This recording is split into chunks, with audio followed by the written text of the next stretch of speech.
Welcome to the quick MCQ series. मेरा नाम सौरभ है और आप सबके सामने कंपनीज एक्ट का एक क्वेश्चन लेके आया हूँ। So in case a dividend has been declared by company, company ने जब डिक्लेयर कर देती है dividend but not been paid और claim within 30 days from the date of declaration, लेकिन 30 दिन के अंदर जब वो पे नहीं करती है या फिर क्लेम नहीं किया जाता है within 30 days from the date of declaration, the company shall within a dash from the expiry of 30 days transfer the total amount of unpaid या फिर unclaimed dividend to a special account called unpaid dividend account. तो 30 दिन के बाद यहाँ पे क्या होता है, विद इन डैश डेज यहाँ पे ऑफ एक्सपायरी ऑफ 30 days जैसे एक्सपायर होता है, विद इन डैश डेज यहाँ पे जो कंपनी है वो ट्रांसफर कर देती है अनपेड या फिर अनक्लेम डिविडेंड एक स्पेशल अकाउंट में भेज दिया जाता है, पैसा भेज दिया जाता है। वो कौन सा अकाउंट है? अनपेड डिविडेंड अकाउंट होता है। तो कितने दिन में?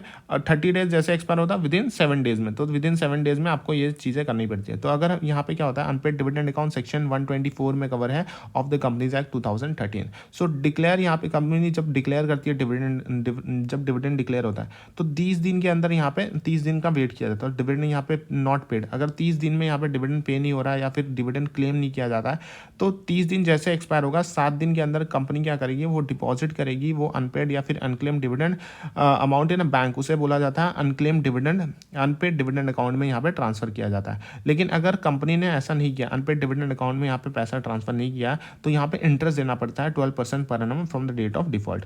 फिर अगर 7 दिन जैसे ही गुजर जाते हैं फिर 90 दिन का वेट किया जाता है। 90 दिन में यहाँ पे क्या करना पड़ता है, स्टेटमेंट बनाना पड़ता है, prepare a statement, name, last name, known address, यहाँ पर नेम बताना पड़ता है, एड्रेस, लास्ट नोन एड्रेस बताना पड़ता है, अनपेड डिविडेंड अमाउंट कितना है, और उसे ना वेबसाइट, कंपनी अपने वेबसाइट पे पुट ऑन करती है, कंपनी उसे website approved by the government for this purpose, put on website पे मतलब डालती है। फिर क्या होता है कि जब यहाँ पे पैसा अनपेड डिविडेंड अकाउंट में गया था जिस दिन, उसके 7 साल तक अगर यहाँ पे पैसा अब यहाँ पे क्लेम नहीं होता है, तो अगर पैसा क्लेम नहीं हो रहा है, अनपेड है, अनक्लेम्ड है, तो उसे ट्रांसफर कर दिया जाता है इन्वेस्टर एजुकेशन प्रोटेक्शन फंड में। इन्वेस्टर एजुकेशन प्रोटेक्शन फंड में डिविडेंड प्लस इंटरेस्ट के साथ यहाँ पे पैसा ट्रांसफर हो जाता है section 125 of the companies act 2013 के हिसाब से।